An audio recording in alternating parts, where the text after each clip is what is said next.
And welcome in to In-Game Chats for Saturday, June the 8th, 2019. My headphones are way too loud. Oh, that's so much better. Yeah, they were way too loud. That's going to look really weird on the camera. When I go and edit stuff, it's going to look strange. It'll be all loud. And shoot, I should have checked that before we went on the air. That's enough of talking about how the show runs. Let's talk in the show. If you want to get in touch with us, our phone number is 334-272-9228, 334-272-9228. This is In-Game Chat for Saturday, June 8th, 2019, Season 13, Episode 21. I'm Scott. I'm RJ. And I'm Matt. Dramatic pause. Yes. Yeah. Was it worth it?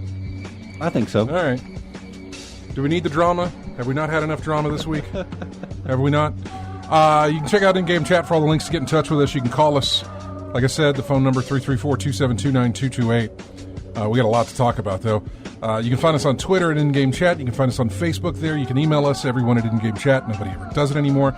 We are streaming right now on Twitch. Go to twitch.tv, type in In-Game Chat. You'll be able to find us there. Otherwise, just go to our website, ingamechat.net. Click on the link there. It's so much easier to do that. You can find us there and watch live as we broadcast. Join in the chat room with everybody hanging out there. Who do we have here? Let's look. We have AC Wraith, Drunk Degenerates, Lethal Migraine, who I haven't seen in a while, actually. Yay! Hey, Lethal. Unless he was here last week, and I'm totally drawing a blank. I didn't remember. But I don't think so. Multile, Retrode, Stephen Van Dam, and Tactus 59 joining us for the beginning of the show. We'll check in again later to see who has shown up afterwards. Lots and lots and lots and lots to go over with, but first, lots and lots of stuff to talk about. Because there's only one thing we need to talk about. It is E3 week. It is, and it started just a tad bit. Well, it depends. If you count leaks, it's been going all week long. If you count officially, then it kicked off today with EA Play showing us Fallen Order, Jedi's Fallen Order? Yeah. And we're gonna spend Fallen Stars of the Wars of the Jedi. We're going to spend the next 2 hours talking about that and that alone. Not much to talk about there other than, I mean, we didn't really get a look at mechanics. I mean, it's first person, but third person, I'm sorry. There's a lot of force play going on. Force play. Yeah. He is a Jedi. He is, but the trailer they revealed before this seemed to make it think that your abilities as a Jedi would have to be minimally used, I think, because he was trying to keep undercover. Well, they also said that this was 3 hours into it. So I'm guessing... Okay, I missed that, but I was brushing my teeth and stuff. So I only caught the gameplay, so I missed that. Which I could understand. I thought this might, when I was watching, I thought this might be further along into the game. It's supposed to be 3 hours into it. So I'm guessing like the beginning portion will be him still as a Padawan, because, you know, at this point, and when the game begins, he's supposed to still be a Padawan. And, you know, sort of hiding out after Order 66. Yeah. But I'm guessing, you know, as you watch the trailer and you see Saw Gerrera and the other, you know, I'm hoping those are the Dreamers, you know, part of his team. And so, you know, I'm guessing, you know, that brings you further into the fight. You've progressed further in your Jedi abilities, and they need your ability. The thing I did like about it was after. Did you watch the whole thing and the little commentary afterwards? I didn't watch the commentary afterwards. I flipped over. By the way, I flipped over and watched the fully uploaded demo. Okay, not the one that they were streaming live, because the quality on that one was better. As far as I could bump that up to 60 frames and 1440 on my monitor. Okay, through watching it through YouTube. So I stuck to that one. I didn't watch the rest. I didn't know there was a Q&A afterwards or anything. They mentioned a little bit. Talked about it a little bit afterwards, and they said that. In previous games where you have the ability to be a Jedi, there's always been that morality slider. You know, can you go light? Can you go dark? Right. And they ask, is this one going to be one of those? And they said, no, not at all. And like, oh, really? And like, this character is just light. So you won't be able to go morality slider to the dark, because he has a set character with set parameters in the universe. Okay. And I kind of like that.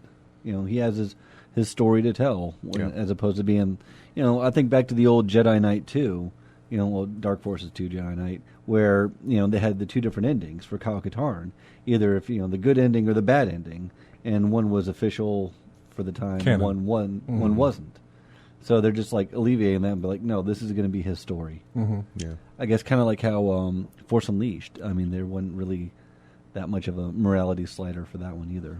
A buddy of mine who used to work here sent me a screenshot, and I was reminiscent because I used to play the game with him, and in fact, we brought our boxes here to the station, hooked them up downstairs in the conference room to the overhead projector, and we were playing them on the wall. We were playing our games on the wall, and playing together. But it was Old Republic.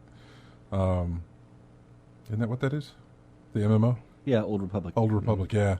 He sent me a screenshot. He had gotten back into the game, and man, seeing that screenshot and hearing you talk about just going light, dark, that sort of thing, reminded me of that game and how different it played if you were playing as a as a Jedi or as somebody from the Empire,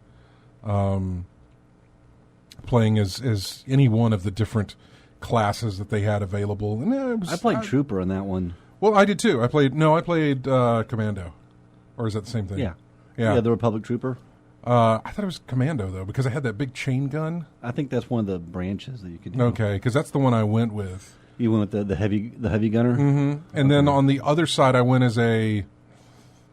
Oh man, I just like their armor. I went as he's one of the monk types of the Empire. What are they called? Starts with an A. Apprentice? No. Acolyte? No, I don't think so. Avocado. Man, I'm misremembering.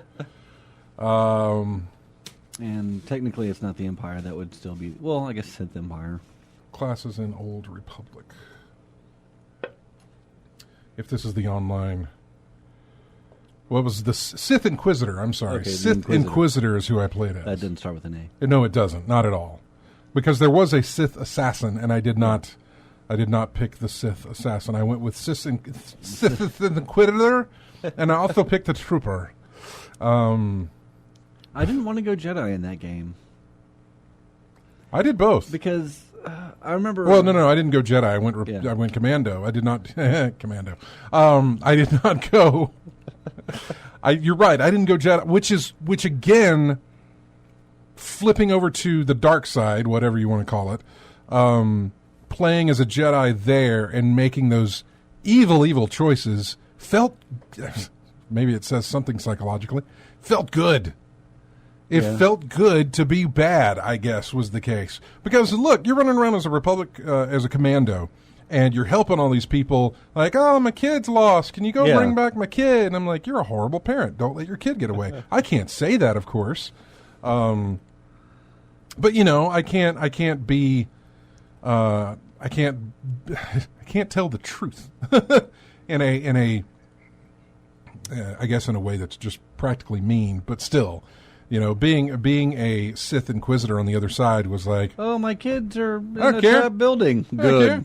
I mean, I was making choices within the ranks when I was playing Sith Inquisitor that were, no, do it yourself. You know, it was sort of a situation of like, no, I don't have to do what you tell me.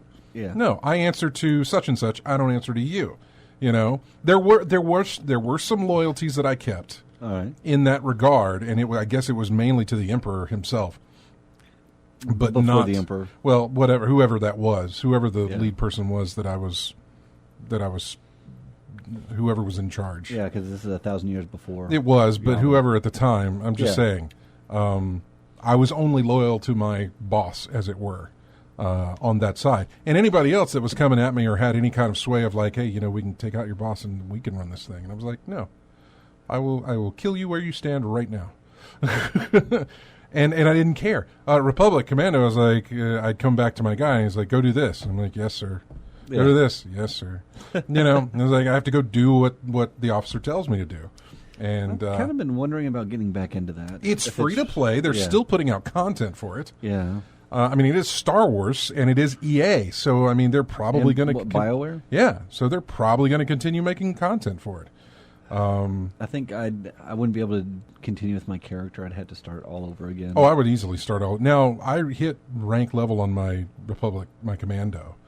I did not get very far with my Sith Inquisitor. So, I mean, I would probably start the game dark side and probably start that over with again just to go through it.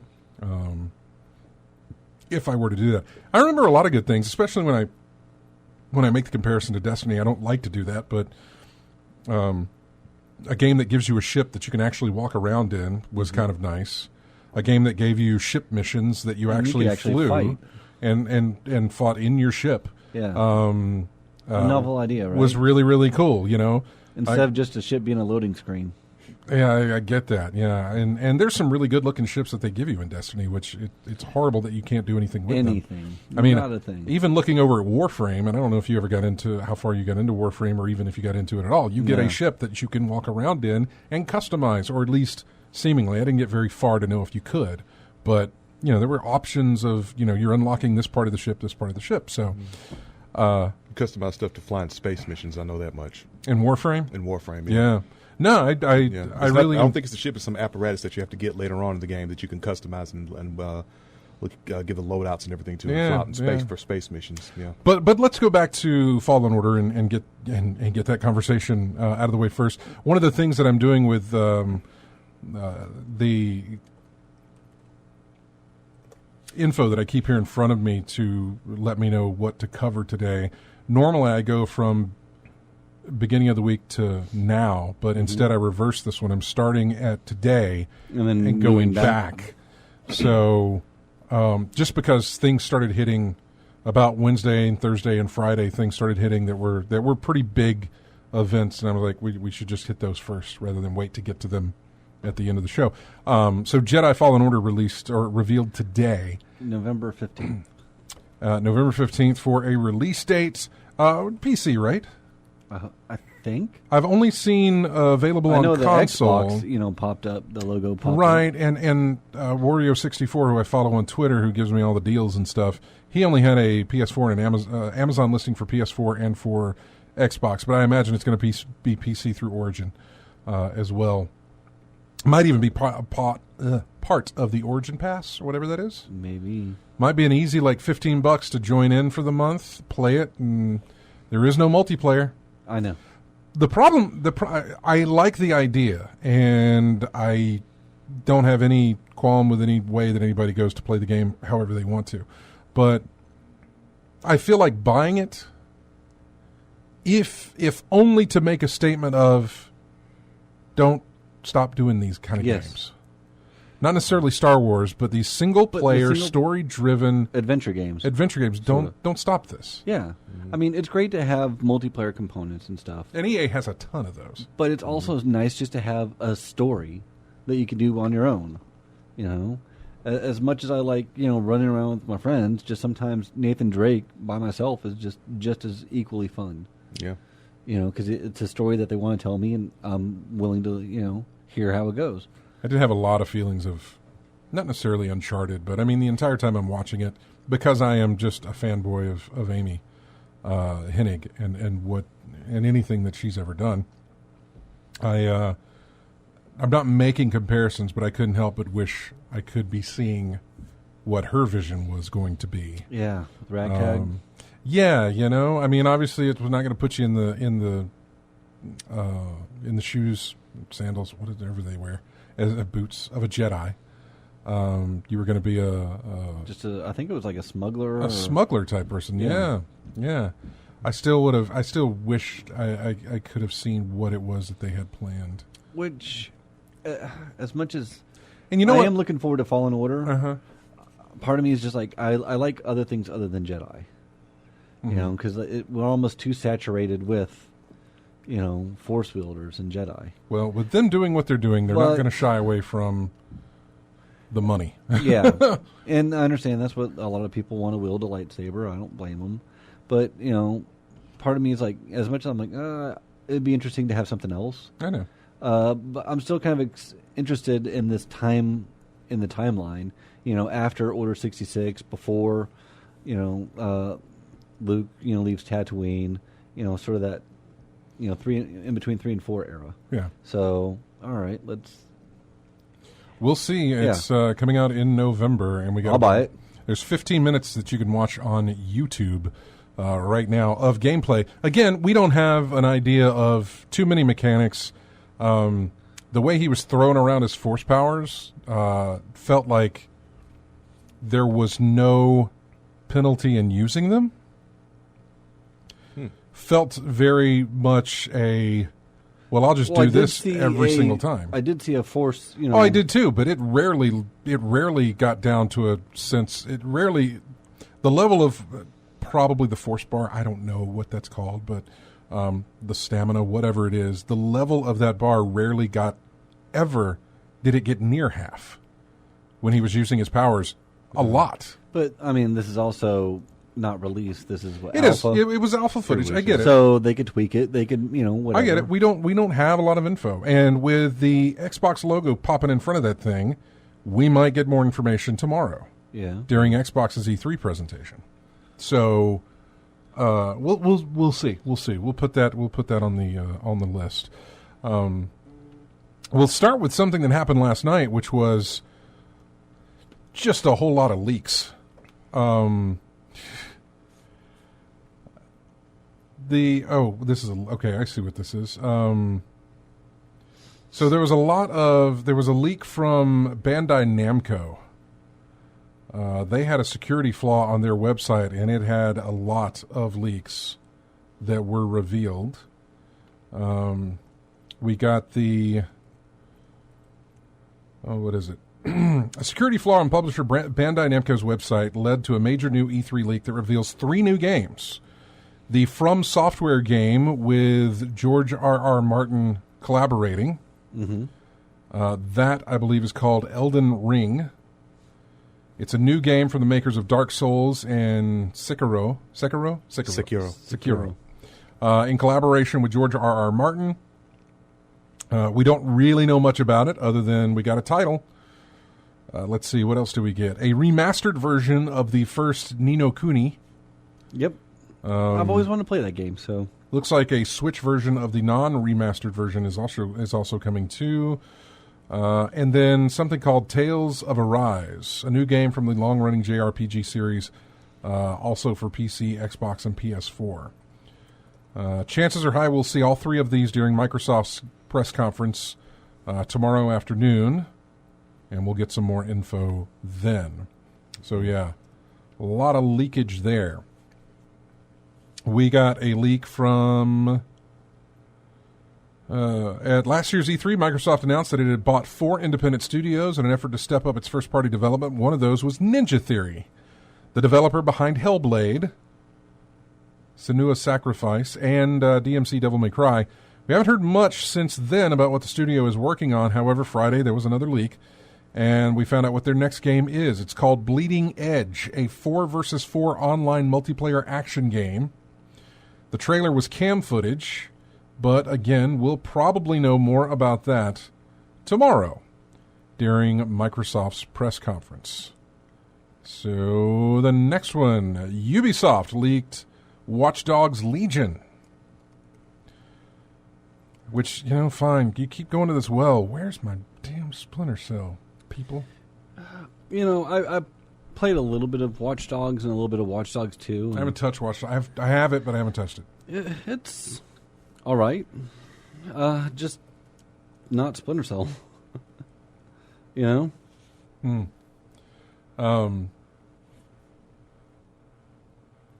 Let's see. Watch Dogs is now leaked out thanks to Amazon UK. Watch Dogs Legions. Watch Dog Legion is set in London. The interesting gimmick is that you can play as any NPC that you recruit in the game. From the product description, play as anyone. Every individual you meet in the open world has a full set of animations, voiceover, character traits, and visuals that are generated and guided by gameplay systems. And we'll know more about that on Monday. Probably won't know anything about Splinter Cell, though. Grr. Let's see, what else do we have? Cook, play, eat. What is this? I don't know what this... Are these just tweets? These are just tweets. Okay. So, lots of leaks. What it's... this is not a leak. This is just a rumor, and I don't think it's going to lead to anything. If it does, that'll be fantastic. But this was posted by PC Gamer just yesterday. Actually, no, 7 hours ago. During an investor briefing this week, one investor from Take-Two Interactive said releasing Red Dead Redemption 2 on PC would be a layup, to which the head of the chief executive of Take-Two, Zelnick, responded, "There is no downside to releasing the game on PC." That is obviously not a confirmation, but it does seem to be different than what he has normally said. He usually does not talk about PC ports. And it usually just sort of moves on to the next thing whenever PC stuff comes up. So who knows? That would be wonderful if we get it on PC. I just don't feel like we are, you know. Yeah. Okay, there's the From Software. Then GameSpot had a lot of leaks. I think this is going to be the same exact one that I was talking about. E3 2019. Oh, good Lord. That wasn't me. I was cleaning my laptop, and I think I turned the volume. Yeah, this was the Bandai Namco leaks that we're talking about. Yeah, I was thinking there was something about Tekken, but I guess not. Could have sworn there was. Ninja Theory, we talked about that. I guess we're going pretty fast through these.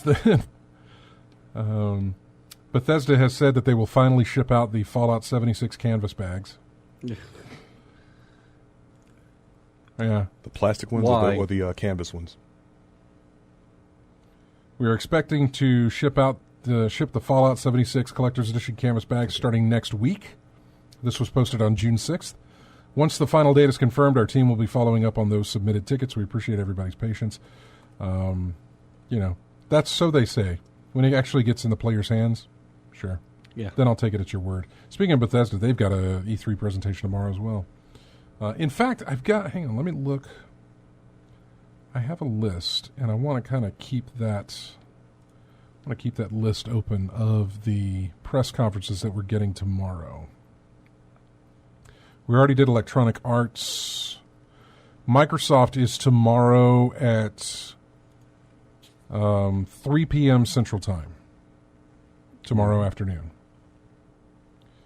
Bethesda is tomorrow night at 7:15 Central Time. And then it goes into Monday. Ubisoft is at 3 o'clock in the afternoon Central Time. Then we have Square Enix, who we haven't had an E3 presentation from Squeenix in a long time. But their starts at 8 o'clock Monday night. Everybody may be looking at that Final Fantasy stuff, and that is perfectly fine if you want to. I'm just really interested in what that Marvel Avengers project is going to be. Yeah. Nintendo on Monday at 11 a.m. Central Time. And yeah, those are the ones. There's also the PC game show, whatever it is, the PC E3 presentation for PCs. Then there is Devolver Digital is doing theirs. That's the one I'm looking forward to. So there you go. Anyway, we're going to take a break. When we come back, we're going to talk. What do we have left? We have a lot. Destroy All Humans. Google Stadia. Yes. Yeah, a lot of stuff there. We'll talk about all of that, and we'll come back here in just a moment with more in-game chat. Here's music now. Baldur's Gate 3 got an announcement. Mm-hmm.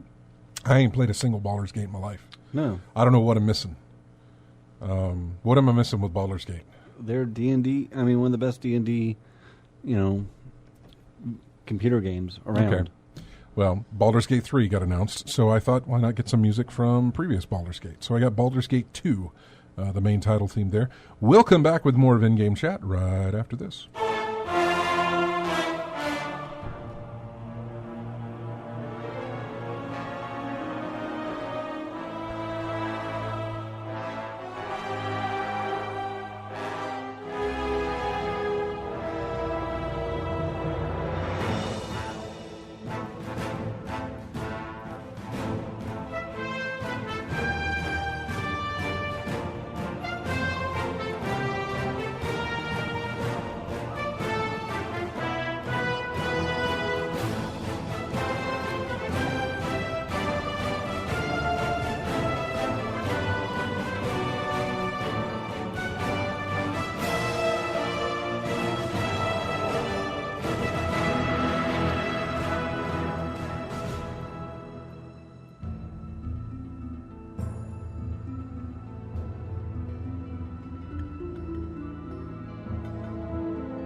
And welcome back to In-Game Chat. This is music from a game called Oxygen Not Included.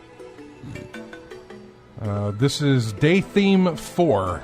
So I think it's procedurally generated, maybe. I don't know. I'm not familiar with it, but some people had bought it on the Steam store, and that's where I got it from. That title makes me think, so what was the submarine type game or something like that? Space, actually. Space? Okay. Yeah. I've got 2 submarine games in here. Okay. But I want to say this one's space. Not sure.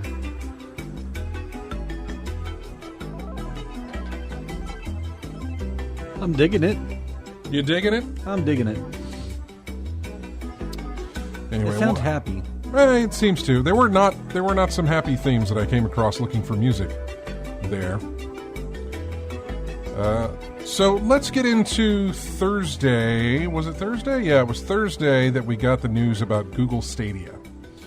Google Stadia was the beta that Matt and I both tried out for Assassin's Creed Odyssey. Yeah, Project Stream, which was Assassin's Creed Odyssey that we got to try it out on, which it worked fantastically well when I did it.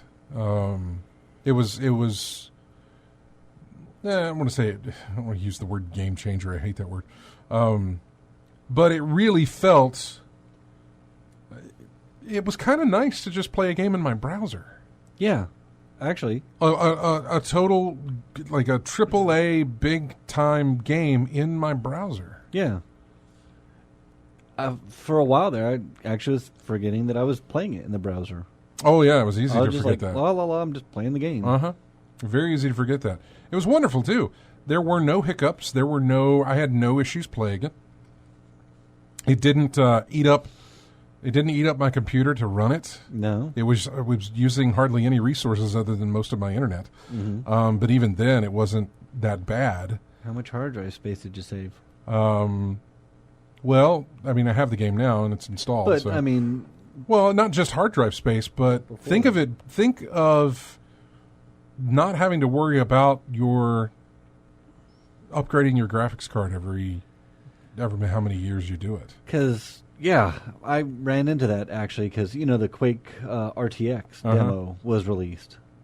And I'm like, ooh, let me download it. It's free. And then I went to play it and it says, like, you don't have an RTX graphics card. Right, yeah. I'm like, oh, let me uninstall this real quick.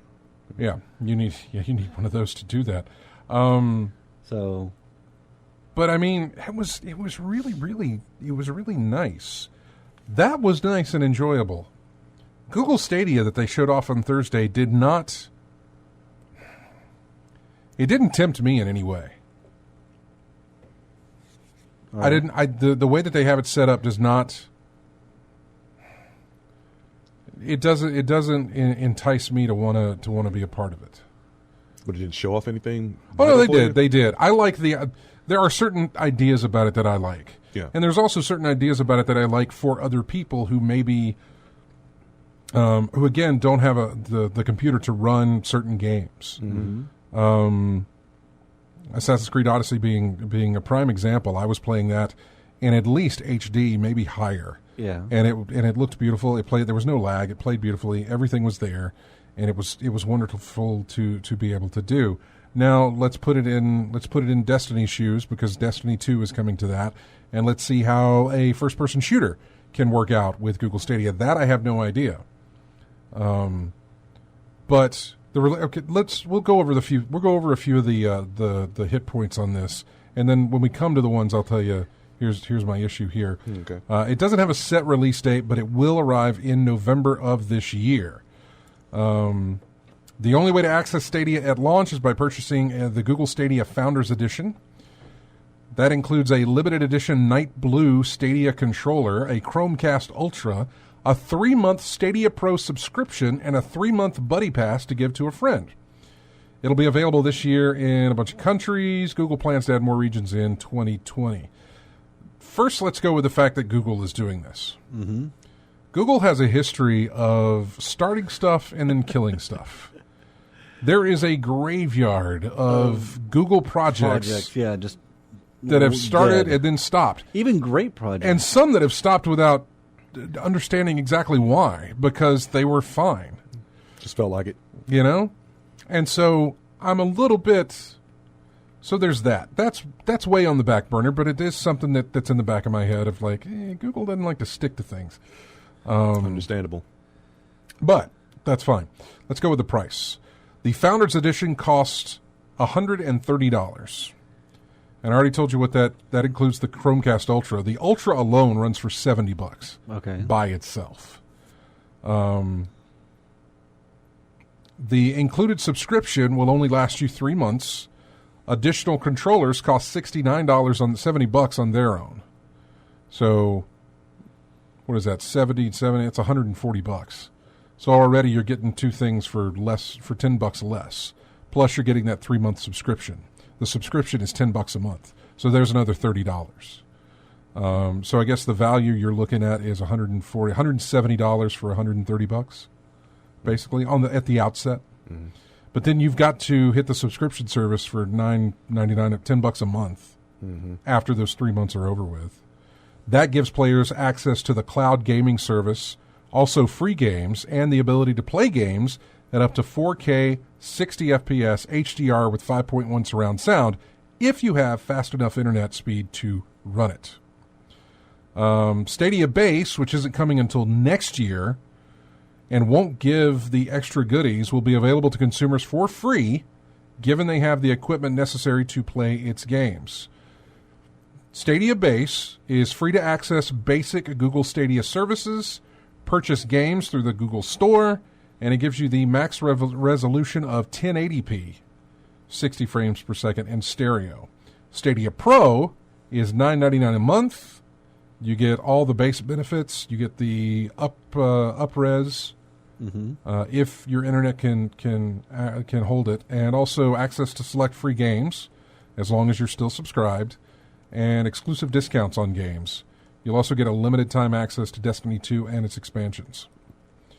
All right, so I'm just kind of learning this. So Stadia is free? I guess the base is going to be free? Then if you want the...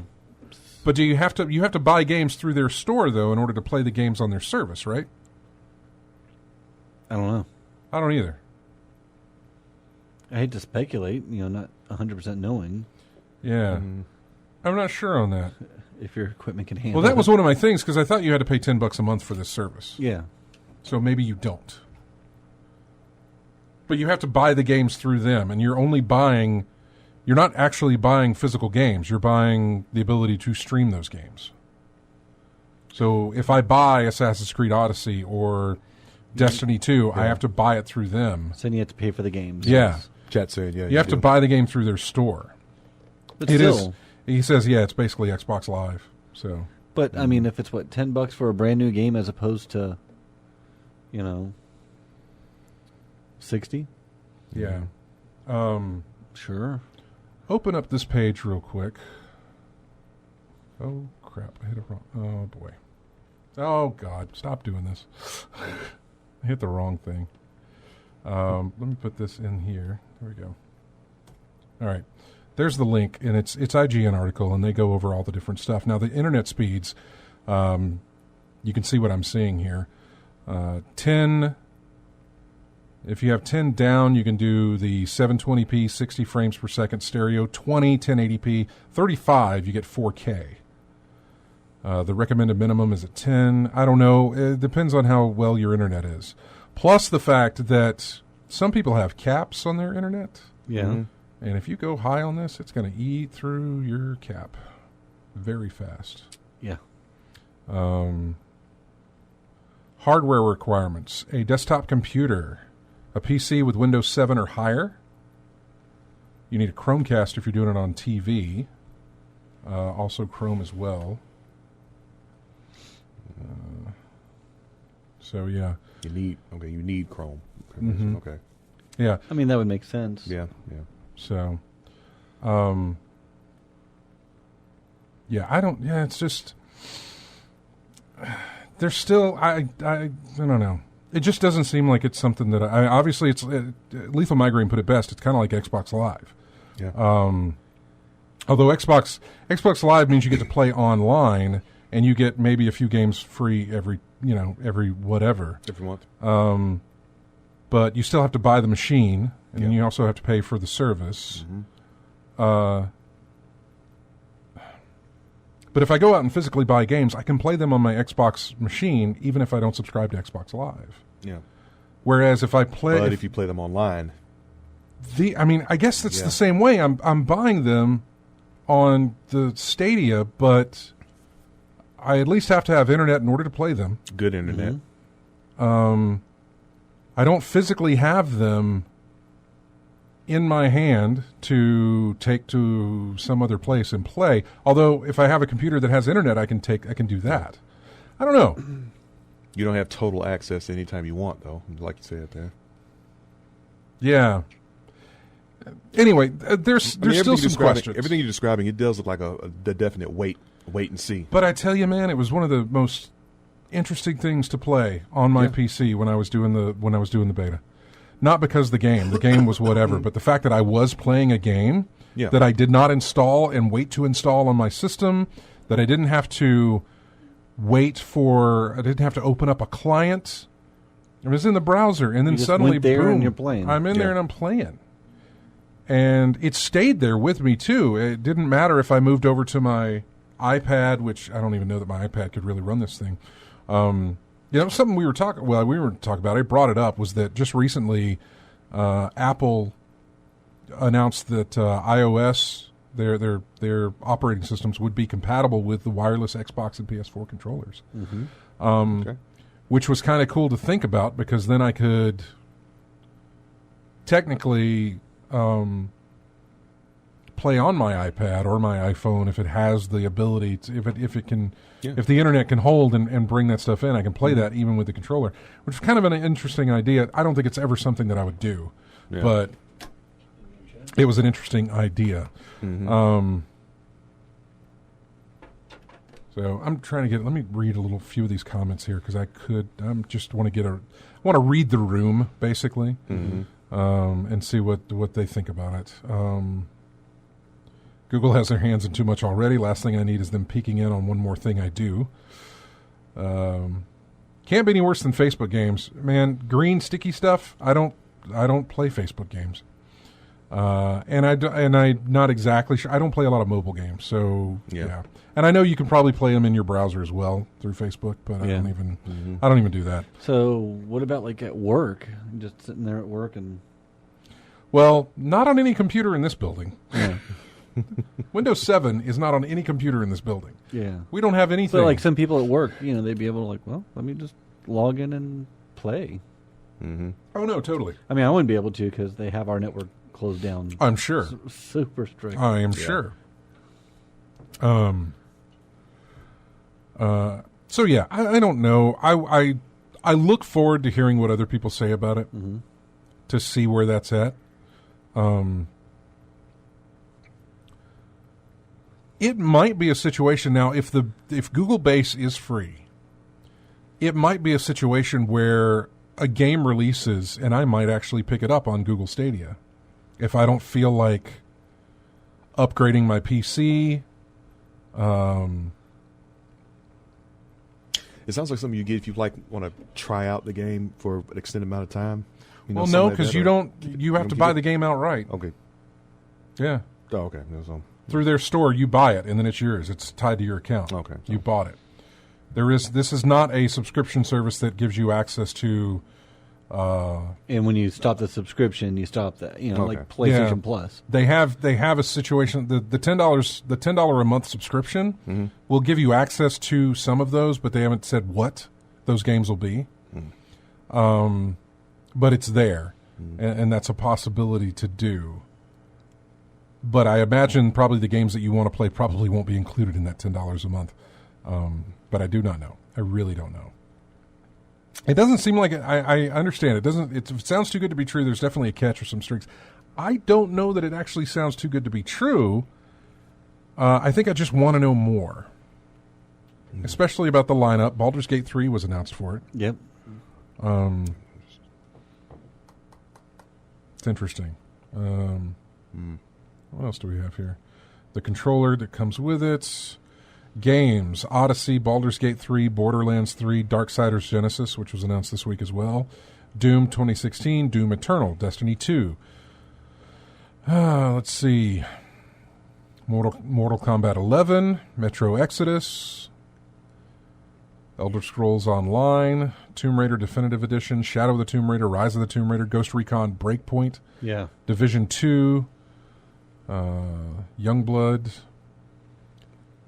So, I mean, there's a lot of games that it keeps... Oh, no, those are the publishers. So, I mean, there's a lot. There's a lot involved. Did they say anything about anything exclusive? Let me see. Let's see. The launch window games coming to include, which are currently unreleased games of both. No. I want to say that there probably are a few. Yeah. But, yeah. And for a limited time, Stadia Pro will give players full access to Destiny 2, its previous released add-ons, the new Shadowkeep expansion, and an annual pass. Players can even transfer their Destiny 2 Guardian from PC and Xbox One games. Special features. It features a game state sharing, which allows players to share specific points in a game with others. This means players can create a save spot in a game, generate a link, and share it with others who can pick up exactly where the initial player left off. The title Q Games is developing uses game state sharing as a focal point, saying it will replicate the exact same scenario for other players. It also utilizes Google Assistant with the touch of a button and providing game help to players stuck in a game. This was initially demonstrated by showing someone stuck on a particularly difficult tomb in Rise of the Tomb Raider. So this way, RJ could, beat Dead Space 2 on super hard mode, save the state, and I could play it with the little pew-pew foam gun. Yeah. I like this. While Stadia executive Phil Harrison has gone on record saying first-party games and studios are fundamental of being in the game platform business, he also discussed if he sees PlayStation and Xbox as Stadia's competitors. To this point, Microsoft Xbox Division Chief Marketing Officer argued that Stadia lacks the content necessary to flourish in the industry. Emerging competitors like Google have a cloud infrastructure, a community with YouTube, but they don't have the content. When asked if the PS5 will be Sony's last console due to emerging streaming services like Stadia, the president of the Sony's PlayStation division, Jim Ryan, said, "Who knows how it might involve? Hybrid models between console and some sort of cloud model. Possibly that. I just don't know. And if I did know, I wouldn't tell you."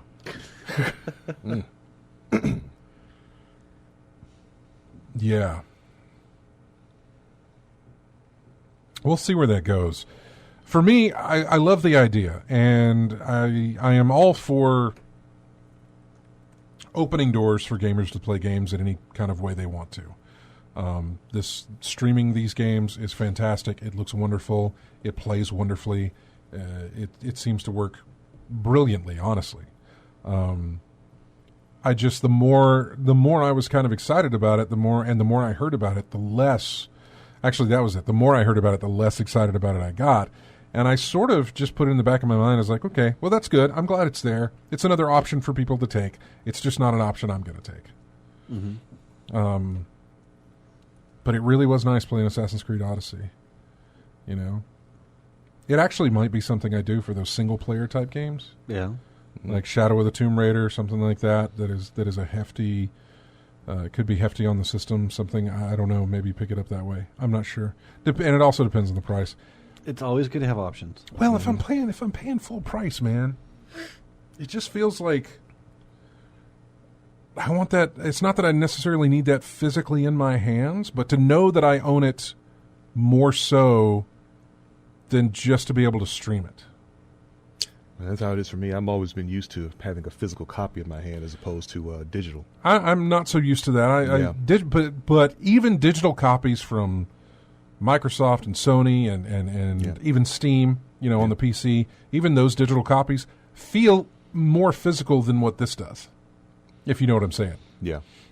This really feels... You got to download on your hard drive. This is on the cloud somewhere. This feels like I don't... you have access to it, but... Yeah, this feels like I'm buying access to play it, not access to own it. Mm-hmm.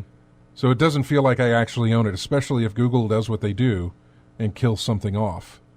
And it could be years down the line that they do that. I don't know. Obviously, if this thing doesn't take off and it doesn't build the revenue that they need, it won't survive. Mm-hmm. I know Lethal Migraine mentioned something that that Google is putting a lot of money behind this and really wanting to make this a thing, and that's great. I don't actually hope any of this fails. I hope it succeeds. But if it doesn't, then as we know from Google and their many other things, they will kill it. I mean, I was just about to ask, we were talking about Google's willingness to kill off a project, but how much time do you think they would give it before they say... Probably depends on they'll have the data to see how many people are buying into this. Mm-hmm. They'll have the data to show how many people are actually using this, what they're using it for, where, they're going to get a lot of data for what this thing is. Even if it's only coming from a small amount of players, they'll gather a lot of data from that, and then they'll decide where to go from there. But just we'll see. Again, I'm totally fine with something. I want it to succeed. Basically, is what I'm saying. Who do we have on the phone? Chris. Yep. All right, we'll talk to Chris and then we'll go to break. Hey, Chris. What's going on? Hey. Nothing. What's going on with you? Yeah, I've kind of did a little research and stuff about the Stradia, the Google online stuff and all, but of course that's not going to be an option for me unless we get excellent unlimited internet completely out here in the boonies, out here in the way in the country. But from what I was reading at the stats, even for 4K and at the highest, playing 1 hour would take 14, maybe 15 gigabytes of data to play. Yeah. Yeah. No, you need good internet to do it, and I really hope you don't have internet caps. Yeah. Because that's going to be bad too. It'll eat those up. Yeah, and from what they were saying, in order to reach a terabyte of data download, you would only get 65 hours at 4K or something like that. And if like you say, unless you have completely unlimited, it wouldn't do you much good unless you only played a little bit. And I'm almost positive to tell you that while you might have bought unlimited internet, I feel like somewhere on that contract you signed, there is a very small fine print that says unlimited up to a point, and then we throttle you down. They're not going to charge you extra, but they will throttle that service if you use a mass amount of it. Do you know where this would be great? South Korea. Why? Because their internet is some of the fastest in the world. Oh, yeah. When I was there, it's a smaller country, so unlike America where everything's all spread out over everywhere, just the infrastructure. But their internet, it was super fast, way beyond what we have. So, in places like that, maybe outside of this country, it might, maybe it'll be something better off. The internet we have here is blazingly fast. We just don't have computers that can run any of this stuff. And I know it's just browser streaming, but the computers here. Yeah. Oh man, we don't have Windows. There is Windows XP is mostly. Even that, there's even Windows 2000 on some computers here. Because that's what works with your stuff here, though, right? It works, but I really feel like that's going to have to change here pretty soon. Well, just because Yeah, like you were saying, not tough to do things. Not having the physical copy in your hand, I think they'd probably do better if it felt like there was $1 a month, like a rental fee instead of paying the whole price. Then, if people got into it big time and 2 or 3, 4 years down the road, if it's a couple, $2 or $3 a month, for a game, I think they probably make more off of the rental of it than $30, $40 or whatever, one-time fee. But we'll see. I'll let other people be the guinea pig on this. Me and Matt were guinea pigs for the beta, but there was no investment on our part other than let's try it out, see what it's like. Yeah. We didn't have to pay anything. And let me tell you, it's great. It really is great for what it offers. I just don't necessarily know that it offers what I need. And it might for other people, and that's fantastic. I hope it works out for them, and I really hope it's something that Google sticks with and stays with, but we'll find out because come November, we'll see.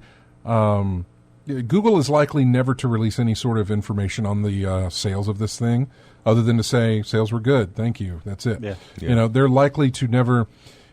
You'll know. Let me tell you this: if something does amazingly well, the company will release the numbers. They want you to know how well it actually did. Yeah.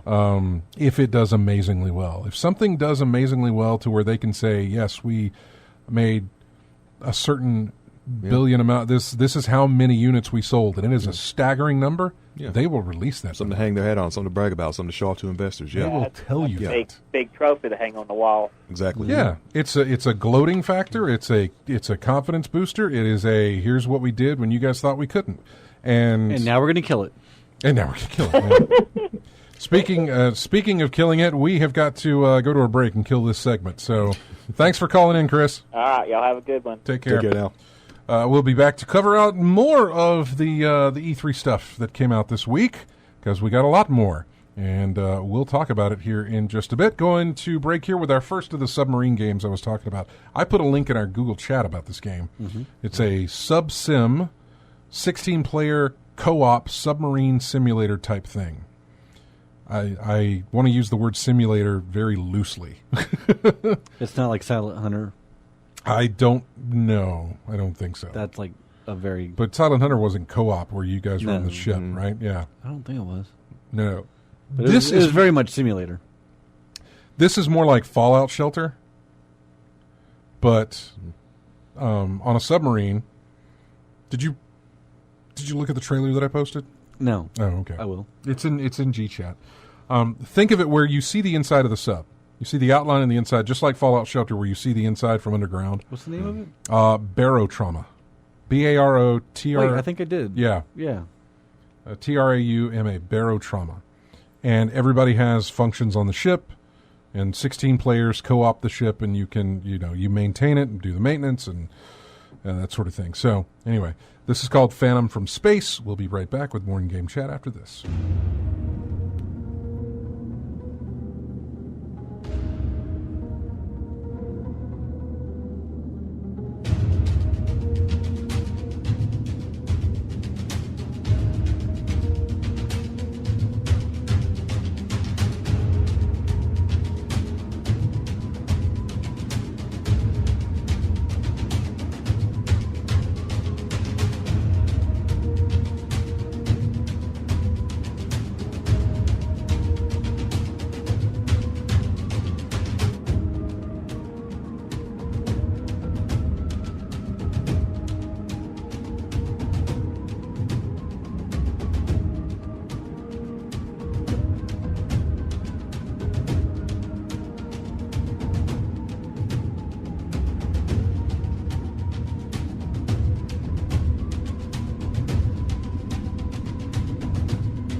Was waiting for it to kick in. Welcome back to In-Game Chat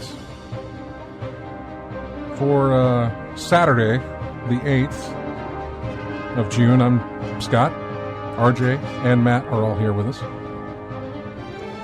Music here is from Red Faction Guerrilla. Which they announced a new Red Faction. I know, that's why I got the music. I figured. Actually, somebody was playing this on Steam. That's last a game night. I have. The Red Faction, and then the Guerrilla, and they did the remaster, and it's like I need to play it, but I just Yeah. because I've heard good things about it. It's just What, Faction Guerrilla? yeah. Yeah, no, I heard plenty of great. That was apparently a you very got your hammer and you smash things. Apparently a very underrated game. But you have gems like that every now and then. Some game you don't hear anything about, but just play it on a lark, and it's pretty enjoyable. Yeah. In your case, I need to get on Steam. I mean, I just updated my computer. I need to play PC games more. Yeah, I would agree. The other news, of course, that we got on the same day as the Stadia thing, and again, this is something I don't think we talk about enough. We kind of let it go under the radar. We mention it here or there, but we really never spend a lot of time talking about Destiny 2. Sarcasm. Yeah, very. I thought you were going to say like Barbie's, Dream House. No. Laying Barbie's Horse Adventures. Laying the sarcasm on real thick for this one because, I can't go without talking about this. Of course you can. Not really. It's a pretty big deal. It's something we've asked for a very long time that they're finally implementing. It is. It's something I've wished for a long time. He has. And they're finally implementing the cross-save feature that that at the bare minimum was really all I wanted. Let me have my saves. Then you could go, if someone's playing on the Xbox, you go jump in with that character on that one. If they're playing on the, And now I have that ability. Yes. Yeah. Wow. I can come back. How many years later? I can come back and play with you on the PS4, RJ. And you would hate every second of it. Why? Because it's not on the PC. You were gushing about how much better it was on the PC. Oh no, it is wonderful. It is wonderful on the PC. So I would imagine that if you come back to the PS4, but there are times that I can't play on the PC. Mm-hmm. So having it there for me to play on the PS4 would be fantastic. Mm-hmm. Yeah, I Thursday's announcements, especially the other. We haven't even talked about the fact that they're now going free to play. Thursday's announcement was really a show of we are no longer with Activision. We're going to do what we want. Right. And here's what we want. It was even more of a show of we've reached out to the companies and here's what they've said. Sony allowing the cross save, from what I understand, the day before they did the live stream on Thursday. Mm-hmm. Because even the screen that they showed of the transfer screen had only the 3 boxes, not a 4th, because Sony had not yet agreed to it at the time that they had made the video.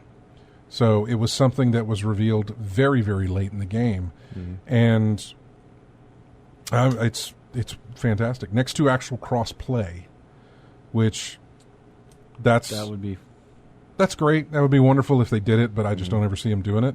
Maybe. I don't know. It could...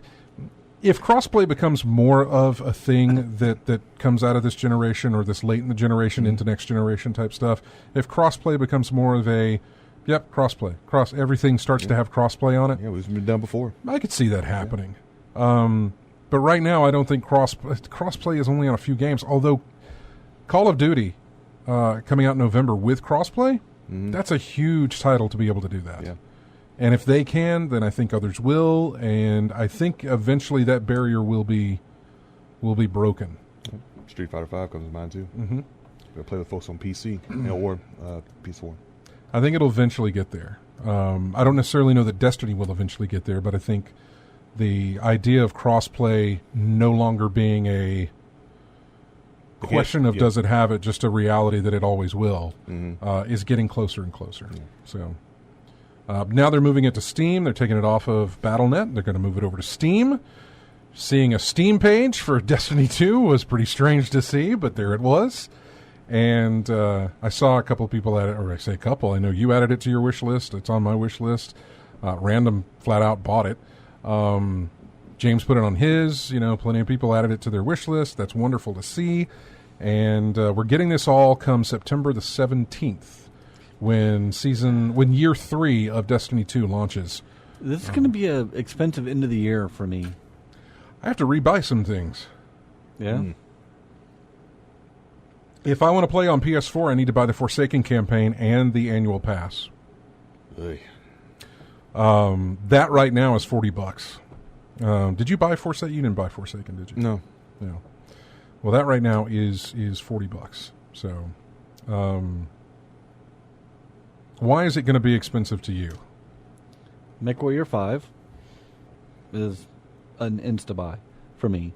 Kevin and I are going to be playing that. Thinking about getting the F-16 module for DCS World. That alone is $80. So that'll be expensive. Yeah. The Jedi Fallen Order. Right. That's November. That'll be expensive. Mm-hmm. Sorry.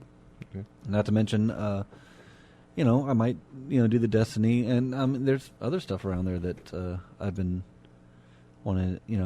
I just look at it. I'm like, okay, that'll be it. All right, let's get that. Or, I'm excited about that, and so it's looking like it might be an expensive end of the year for me. What about you? I mean, not too many titles that stick out to mind now. I'm definitely going to be picking up the remake Samurai Showdown.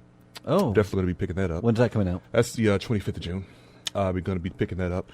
And That's something just around the corner. It's just around the corner. Even closer by is Bloodstained. Bloodstained, the remade Castlevania. Yeah. I think that's the 18th of June. That's going to be coming out. I was thinking about picking that up. Down the line, Catherine Full Body. Oh, the remade version of that with the extra stuff put for in. the I guess new generation whatever. It's a remake of Catherine with the extra stuff put in there. Okay. So that's going to be coming out in and September. that'll be on the PlayStation 4? That's PS4. I got the collector's edition, little stray sheep, because you remember playing from Catherine. Had the as you were you saw all the other people trying to climb up the tower as sheep. Yeah, and that's how they saw you as. So they had a little plushie of the sheep in there. So I picked that up with all the other fixings in there with the collector's edition as well. Plus Breakpoint and Cyberpunk 2077. Wow, when's that? I think that got pushed. Didn't back. It get pushed back? Yeah, I'm excited about that one. This is the first or second pushback for that. I don't know. Maybe the second, because I remember that trailer. When the announcement trailer years back when they had that song Bullets and everything, and I was like, oh, interesting. Oh, everybody got hyped up for that. Yeah, and then they got even better. The hype even got even bigger and bigger as the when they had came that by. gameplay trailer, and that was exciting. I remember that as well. You said it was I'm trying to think of anything else coming out later on this year, because you got how many titles you had? Like 4? Was that how many titles you had? Like 4 titles you were thinking about picking 4 up? or 5, yeah, they're coming out that soon. DCS World is going to be the most expensive. I mean, $80. $80. Woo. But it's not the highest you've ever spent on the game, though. I mean, outside of collector's editions, like just straight up, just the game, I would think it is. But it's a module for but it is a complete study sim for the F-16, and I know Kevin and I are going to be playing that. Oh my God! So real quick tangent. Yeah. At work, at the recruiters bought 2 sim chairs, right? Mm-hmm. And in the chairs they have like the nice computer and stuff like that, the monitor. Mm-hmm. They had the VR headset, the Vive, and also they have the A10 Thrustmaster joystick. Mm-hmm. And like they spent a lot of money. I'm like, because I know the joysticks alone are like $500. Jeez. But I mean, it is, and I was like looking at that. I'm like, if one of these just walks out at the door into the back of my car, pay no mind. They will track you down. Oh, they will. Yes, they know where I live. They know where I work. But Nope. oh man, I just looking at that. I actually got to sit in it for a little bit, and like they had it was a Lockheed Martin simulator of the F-16. Okay. And just looking at that, and I'm just like, man, this makes me want one of these sticks so bad. I think you want that whole setup in your place. Yeah. The chair and everything else going on as well. Go ahead, I'll get the phone. Okay, yeah, go ahead. I remember the In-game chat? flight simulators. You had a good time with that as well. In-game chat? All types of things that all types of things that Microsoft gave. Microsoft Yeah. did their flight simulator.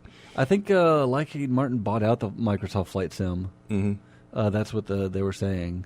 But with the DCS world, I mean, their stuff is, really amazing. Mm-hmm. And so having like once I get like a nice place where I could have like a lot of disposable income or whatever, I will get like space a nice, as well. Yeah, space as well.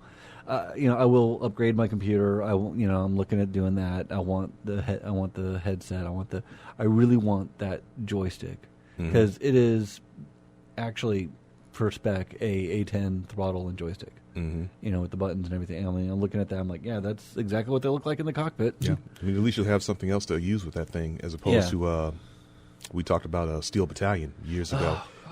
The big if I could controller. find that, if I could find that controller, right, and find a way to make it work in Windows, I would play MechWarrior 5 on that so quickly. It's probably a way already. But But like I said, finding the thing to begin with, but that was and not spending like a couple hundred. Yeah, that was just a way for just one. At least with like flight sims, or other things, I have that the joystick will work with. Yeah, I have multiple sims. Mech sims, I have, the one. But when I talk about Steel Battalion, I just think about the waste, the massive amount of potential that was wasted because you just made it for that one game and nothing else. I wish that they would have had that come out on the 360 instead of the original Xbox, because the 360 had the USB. Yeah, and then at least we could have probably more native drivers and everything for the PC, and then I think it would have been a better hit. But yeah, if they could do something like that again, I don't think anyone would want to risk that nowadays. Yeah, it does seem like it'd be rather risky. Because what was it when it came out? Modern Warfare, yeah, that's another one I'm looking at. Yeah, how much was that when it came out? Like 300. It was expensive. It was $300 back then. $200-$300 around there. Around $200 or $300 when that game first came out, and that was a long time ago. But 04? No, 03. 03 when that came out. Yeah. Because I actually saw one. I saw someone playing that when I was in tech school out in Texas. Yeah.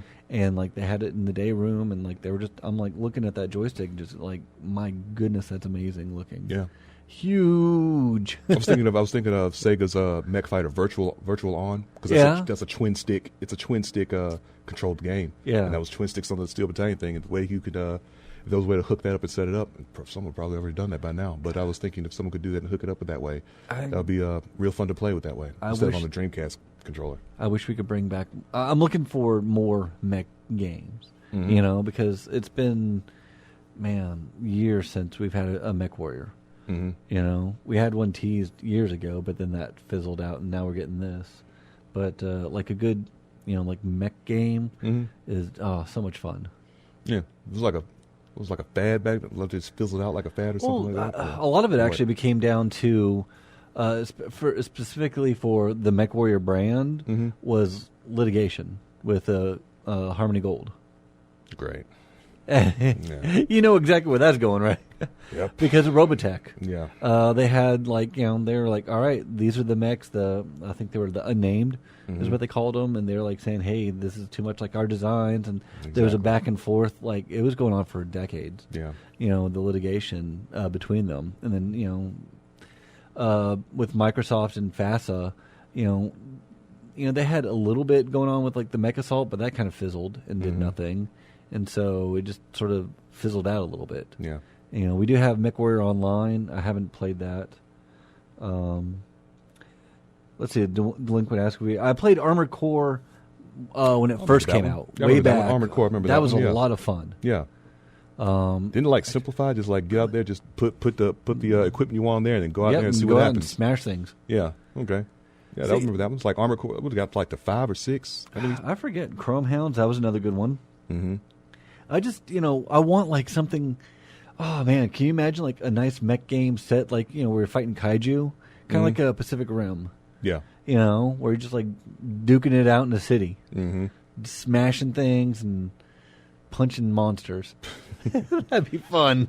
I'm trying to think of was there something like that when Earth Defense was like that? There were mechs in there, but you just customize your soldiers, wasn't it?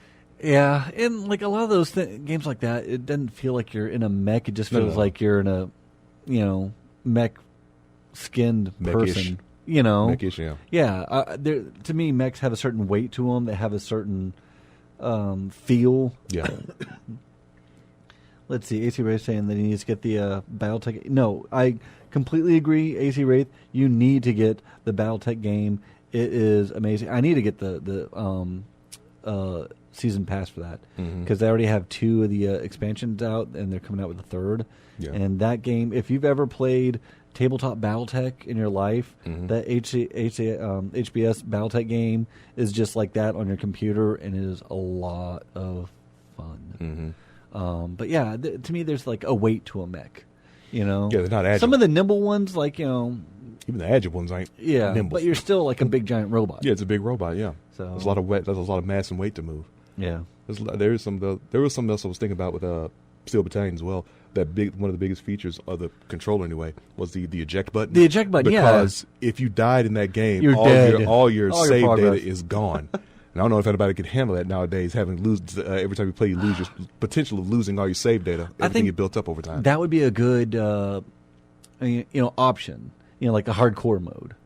Yeah, you could do it that way. Yeah. Kind of like I think Fallout did that, or some of the other ones that they have like a hardcore mode where like, all right, you could play the game, or you could do it with this difficulty level where it's permadeath. Ghost Recon eventually added that in. Or permadeath. Yeah, type thing. the Okay. permanent. Like here it is, but if you die, you're dead. You're carrying all the progression, That's all it. the whatever, You're gone. toast. Mm-hmm. So, I think for a lot of players, that might be an interesting way of doing it. Where having options, I think, is never a bad thing. Right. Right. It's never bad to have options because you could do it. You cannot. You might not want to do it, but Yeah.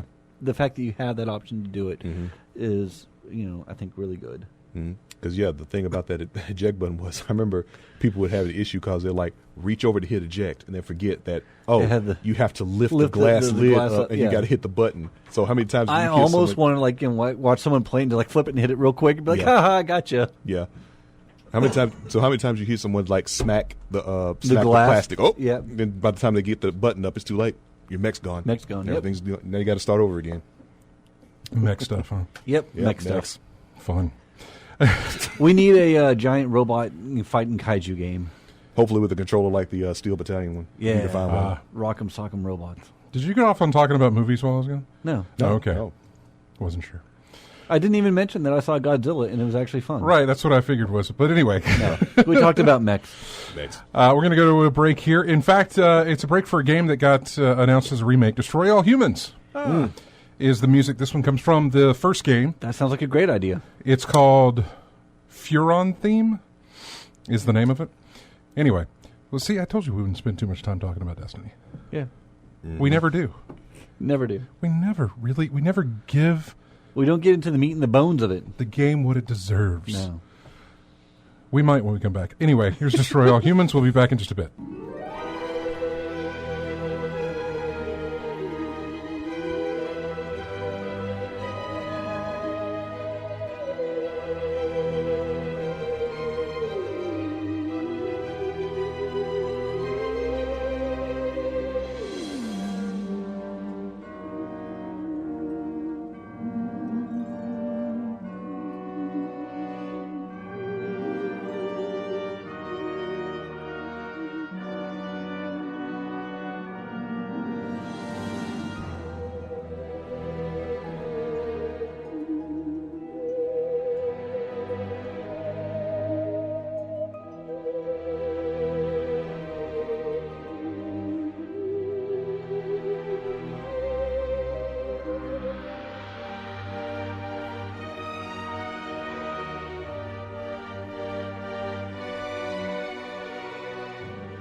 And welcome back to In-Game Chats.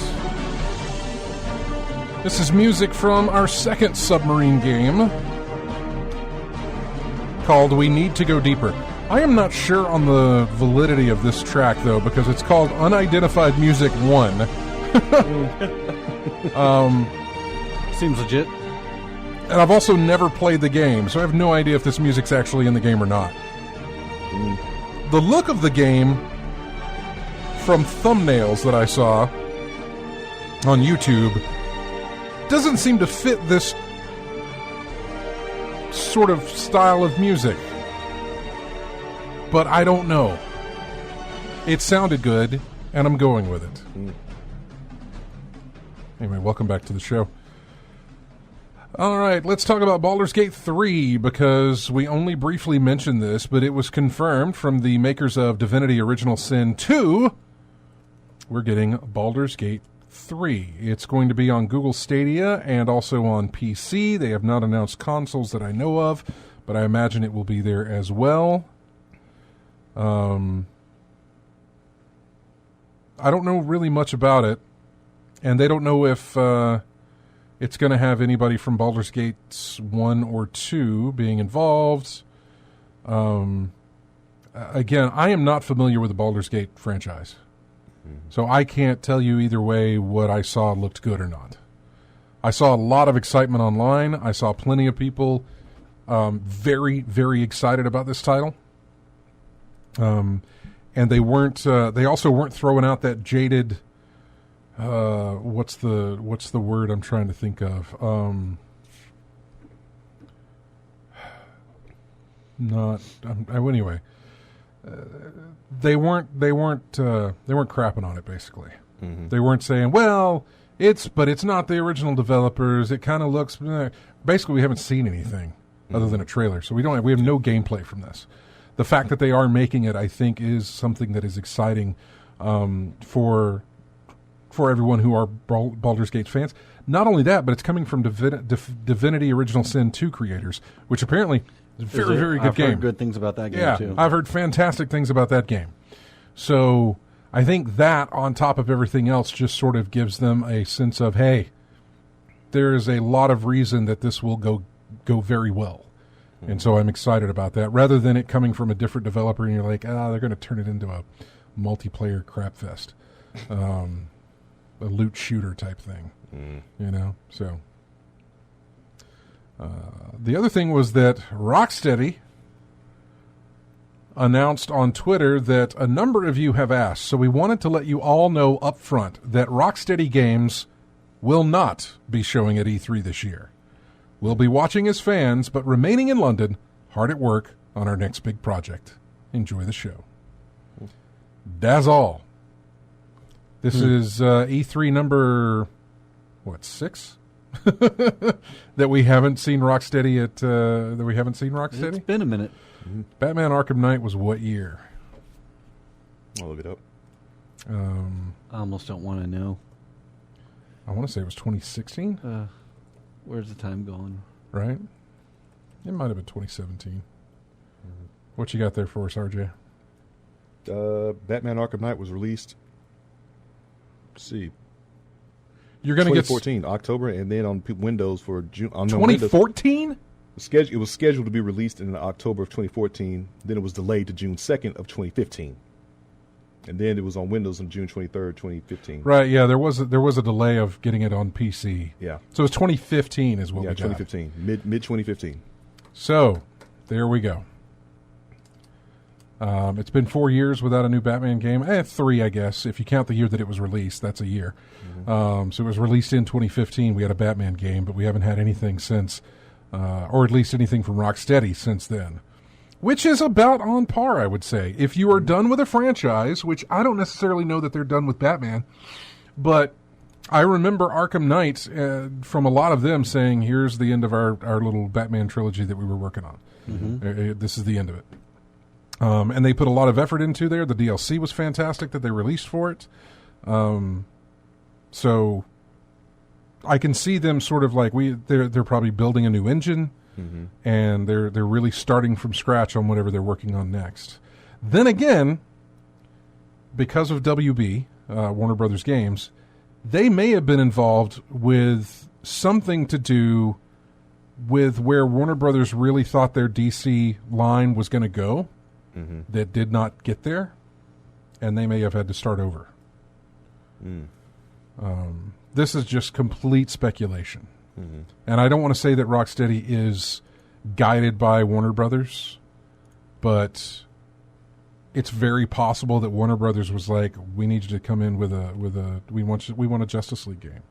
We want something that puts them all together." And then that just didn't fly. You know what I'm saying? Like the movie. Yeah. Right, that's what I'm saying. In other words, Warner Brothers probably had this. Look, when Warner Brothers was doing all this, let's go back to 2015. When Warner Brothers was doing this, 2015, there was. And I have to look this up now.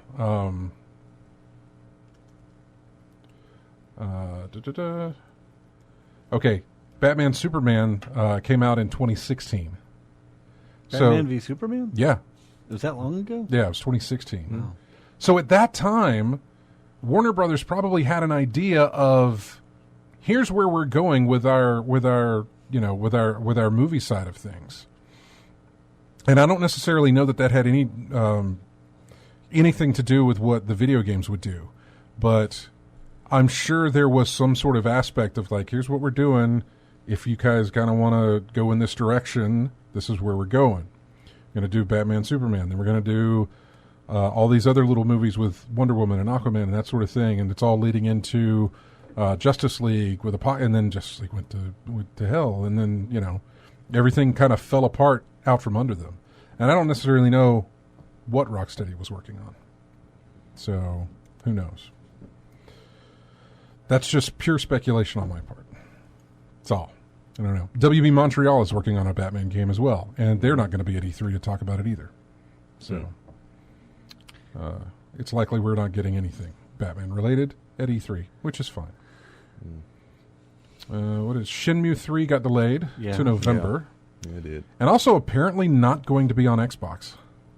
I got my Steam copy, so... Right, when it comes PC out. and PlayStation, but not Xbox. From what I understand, that is completely confirmed. That there are no plans to release on Xbox. This was an interesting thing that's not concerned with E3. But a Kickstarter action RPG for Charles Barkley 2. Is there a Charles Barkley 1? Yeah, there is. Yeah, there was a Charles Barkley video game. Is that like Shaq Fu? No, the only Charles Barkley game I remember was Shut Up and Jam. That's what it's from, yeah. We still have the original Barkley Shut Up and Jam, which is actually free. What is this really the full name? Barkley Shut Up and Jam, Gaiden Chapter 1 of the Hoops Barkley Saga. I'm not kidding you. Oh, okay. Tales of Game Studios presents Chef Boyardee's Barkley Shut Up and Jam. Chef Boyardee? I'm not kidding. If you would like, I will put this link. Put the link in there, man. Wait, put the link in I will there. put this link in there. There you go. It's supposed to be a screenshot there, but I'm not seeing anything coming up on my PC. Anyway. Oh, goodness.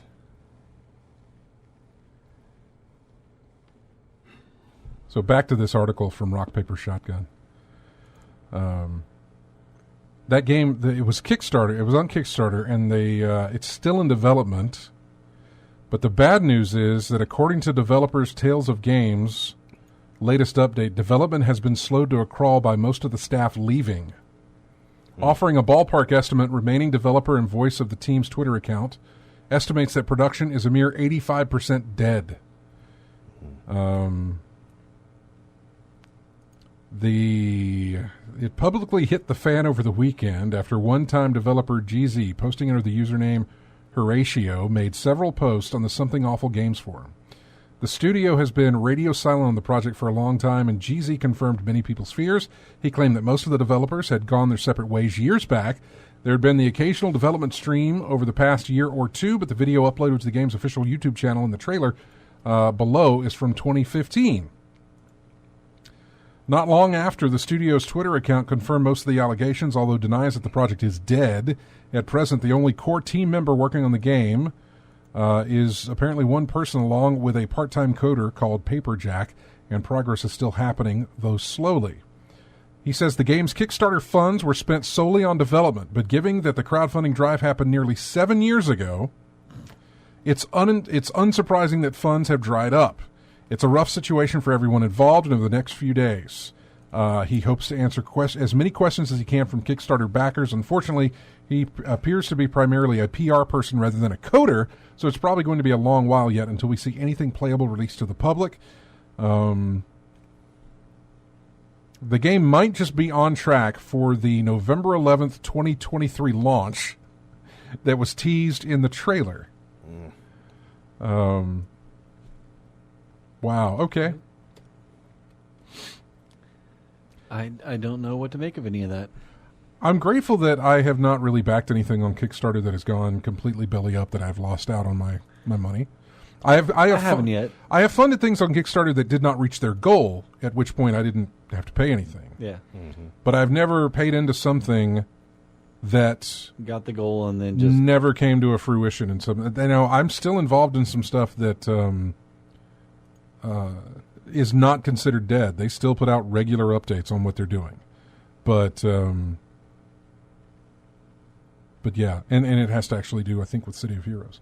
Although I have City of Heroes now, so yeah. I'm not too worried about it. Lethal's asking about, speaking of Kickstarter, about Star Citizen. They're still working on it, and they still say it's coming out. Star Citizen's still doing its thing, man. Yeah. It really is. I know you say you never hear anything about it, and the reason I hear plenty. The reason that is that anytime it comes up in news, it's just like, okay, Star Citizen still chunk of it. There's nothing significant to say. Like, they haven't made any progress in the sense of, hey, we're closer to releasing, or we finally got a date, or anything like that. It's just news of Star Citizen still exists. Here's what's new. Yeah. But nothing big to come out and say, we finally have a release date on the game. We finally have platform. I mean, there's nothing newsworthy to really mention. But it's still doing its thing. I think they had actors who were signed on to do roles in that game, and they're still they may have already done their stuff. I don't know, but yeah. So it's still out there. I'll continue to play Elite. Yeah. Anyway, we got about 10 minutes left. What have you guys been playing? Elite Dangerous. I know. I saw your screenshots when I was going through looking for what people were playing or doing, so that I could. So you saw that? Mm-hmm. Okay. It came up in my. See, I go through, like, first I click and see who's playing what. Yeah. And that's how I got Red Faction Guerrilla. Mm-hmm. Then I go to the activity page that shows me who has bought games, who has made achievements in games, who has posted screenshots in games, and I'll get my ideas from there as well. So, and I saw your screenshot. Yeah, really pretty, actually. The one in front of the sun, some sun. Yeah, huge. Sun. Kevin and I were just coming in. I'm like, "Ooh, hey, Kev, what's the screenshot button?" He's like, "Here, hit this." I'm like, "Okay, let me just try that real quick." And I thought it was kind of interesting. We've been mining some more. We did some. We both bought new fighters that we spec'd out to be like super fast and like kind of like more like an interceptor in a way. Mm-hmm. But I've been mining yesterday. No, this morning actually, and I am just about to become elite status in trade, so I'm excited about that. Cool. RJ, what about you? I finally got all the heads I needed in Mortal Kombat 11 in the crypt, so I've opened up. It's the crypt grind. Yep. I finally got all the heads, like I said. So I finally opened up Shang Tsung's treasure trove in the back of the crypt. So I was finally able to open up all the treasure chests in there and get some gear and skins and things like that. Now it's just a matter of going back in there every now and then, just opening up stuff and trying to get more skins and gear for all the rest of the characters in the game. So I've been doing that. I've also booted up something I bought a long time ago and finally started playing. I played a little bit of Axiom Verge. Yeah, fun game. On that, and since I've never played Metroid, but I've seen the videos of it, that's exactly what it looks and feels like to me. It feels almost rip-off. I don't want to say rip-off because it's actually good. It's a rip-off or homage to Metroid. It is a massive. If that's what you want to call it, an homage, then sure. But it's like here's a slightly skewed mirror of Metroid, and that's what it feels like you're playing. Yeah, instead of Samus, you got dude with his hand cannon. Yeah, you got lab coat guy. Yeah. So I played a little bit of that. I had fun with it from what I did play. Especially after I found the drill, I was able to go places. Oh, I could finally go to this place that I never was able to go to before. Other than that, played a little bit of the Golf Club 2019. Started playing, want to play a few courses of that. I did that this morning as well. Got some courses in and trying to get a feel for it. No, despite the fact of how long I've had this game, I'm still learning things here and there. I was finally able to get more accuracy on my drives and short game in that game. I'm still garbage at putting, by the way. I can't get the power judgment down yet, but given enough time to practice, I'll get it eventually. So that's pretty much what I've been playing this week. For me, obviously... I'm sorry. Oh, also did the elusive target that just released. Okay. Yeah. For me, obviously, it's just been Destiny 2, new season, so we're back in there doing our thing. We did hit our... Well, I already talked about that. We hit our clan goal last week, so we did talk about that, which was fantastic for us to pull together and do that. Go team. New content's looking great. I'm enjoying the new content much better than I did the previous two releases. This one is not focused on Gambit, which is nice. This is focused on... They're really putting... I don't know. Did you watch that vid doc? Did you watch the video documentary thing, the vid doc that Bungie released about year 3 of Destiny? Did not. They are really skewing into the RPG side of things. Okay. Like, there was a screenshot of your armor, and the stat page of your armor it had a whole bunch of stats that isn't normally on there. And a whole bunch of modifications you can do to it to increase stats and change stats and that sort of thing.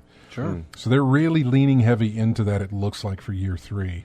I know you've put that in your wish list for Steam. Are you ever coming back to Destiny? Will you? Maybe?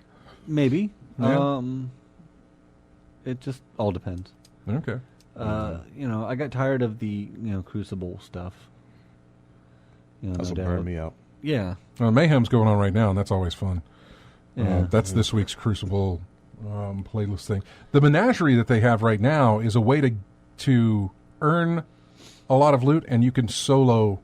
It's matchmaking, so it's completely solo, and it's a team event thing. Yeah. And you can't fail it. I mean, if you fail, it's like 4 different rooms and then a boss fight. All right. And if you fail any one of the rooms, it's just like, okay, move on to the next room, all the way to the boss fight. And if you beat those rooms, then that's good. You get something out of it. But if you don't beat those rooms, then you just keep going until you get to the boss. And then there is no fail mechanic in the boss. There is no rage mechanic or whatever it is, the one that will, if you don't beat it at a certain time, it ends. Mm-hmm. You beat it, and then you get the loot at the end. And they have a crafting system now where you can plug in slots on... you can plug in rune slots on the chalice, the cup, and then you go into this match-made activity, and then when you open up the chest, it spins those runes that you've slotted, and you get whatever the recipe was that you put in.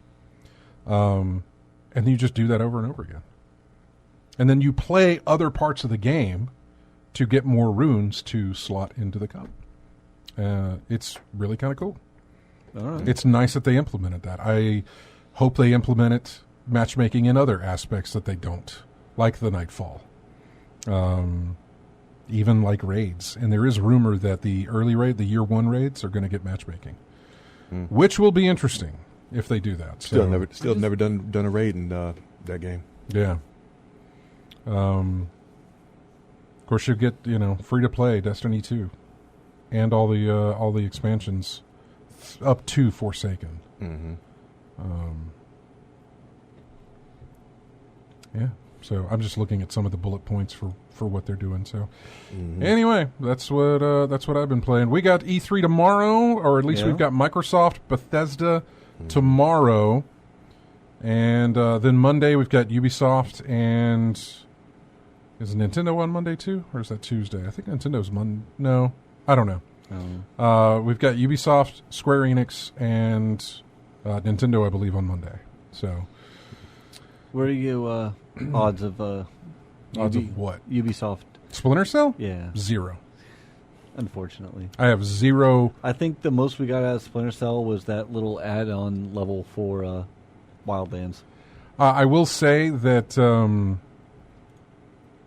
that's me just keeping my hopes in check, because I don't want to say that I think it's coming and it's not. Yeah. Ubisoft has disappointed me many years. Yeah. Longer than Rocksteady's been making Batman games, and I think they're on track to disappoint me yet again. Mm-hmm. So I'm not going to give them the benefit of the doubt that they will actually do something. Although there has been rumor and there has been little things that says maybe this year. Little talk, yeah, here and there. But I'm still on the. We've been burned before. I'm still on the boat of I'm what 5 bitten. 5 bitten, 5 shy. I don't know what the word is for what they've done to me, but yeah, all hope is lost. I want to thank everybody for joining us in the chat room as well as listening on the stream and on the radio. Thanks to everybody who grabs us each week from iTunes and wherever else you get our show. We do appreciate that. Go to ingamechat.net. Join us on Twitter, Facebook. Subscribe to our YouTube channel. And if you're on Steam, join our Steam group there. Join us. Please join us on Steam because with Destiny, we can add you to the clan. If you decide that you're going to play, that would be wonderful. Holy crap, we have a lot of people in the room. Whoa. Let's see if I can do this very fast. All right, do it. Virgo Pros, VNK, Tony Indigo, The Delinquent, Tactus59, Stephen Van Dam, Retro, Polizzi, Lurks, Lethal Migraine, Joe Knight, Joja1337, Green Sticky Stuff, Evans, 04111, Electrical Longboard, that's a new one, Drunk Degenerates, Commander Root, Cash Bear, that's new too. Cash Bear. Angel of Flight, also new. Yeah. And AC Wraith, thank you all for joining us in the chat room. Thanks. Here's music from Tangle Deep. It's called Clash with a Mighty Foe. Okay. We will see you next Saturday. Have a good E3.